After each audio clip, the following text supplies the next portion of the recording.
Hi, I am Elise van E. I am a clinical psychologist and researcher within the Netherlands.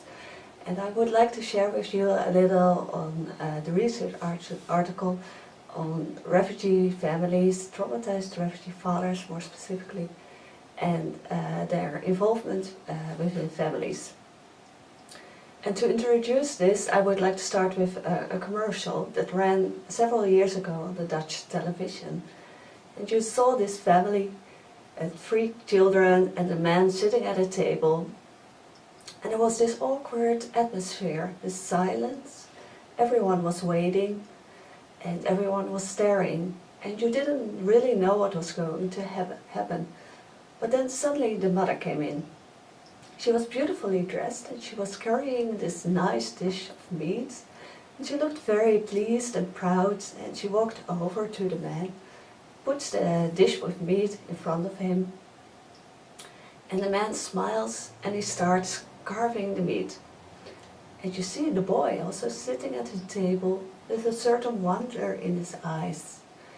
And you see him questioning, and you hear his voice whispering in his mind, "Who is this man who comes in every Sunday to carve the meat?" And I think it's a beautiful depiction of the importance of the presence of fathers within the families.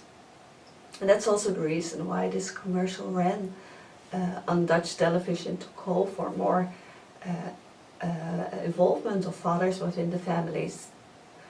So, last decades, ideas on fatherhood have been changing, mostly in Western societies, and fathers are increasingly seen as true co-parents. But how this translates to daily involvement is hardly known. There's little empirical evidence on fathers.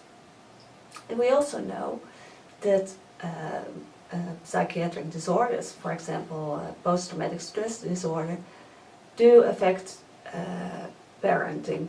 And this has mostly been researched among mothers, and we know that mothers with post-traumatic stress are less sensitive towards the children. They can be more hostile and intrusive. Despite this increased attention for fathers, we have almost no idea how post-traumatic stress affects fatherhood.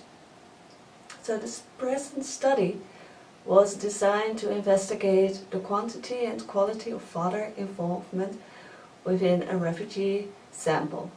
And we think this study is unique for its observations of father-child interactions among traumatized fathers, because until now only the perception of traumatized fathers have been studied.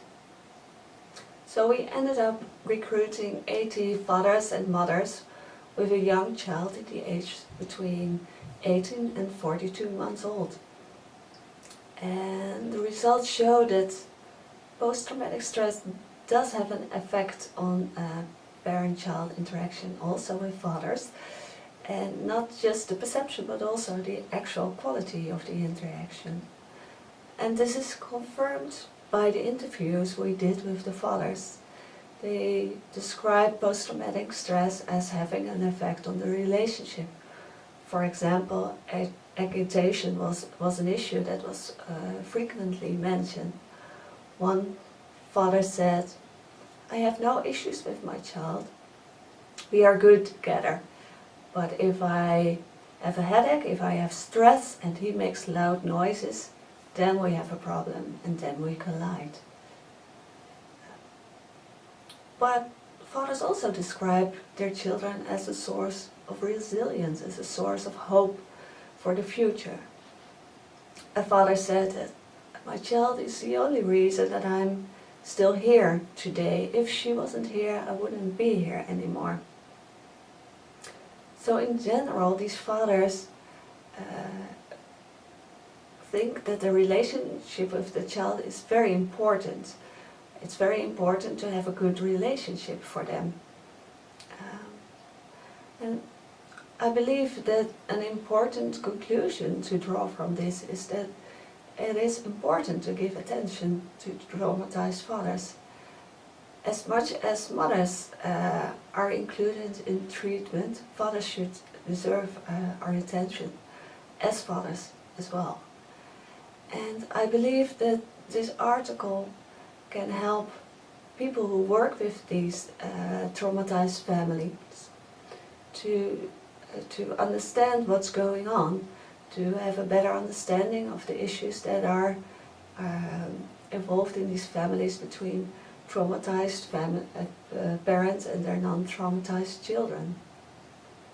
So I do hope that you enjoy reading the article, and I would like to invite you, if you have any questions or comments, to contact me via the contact information within the article.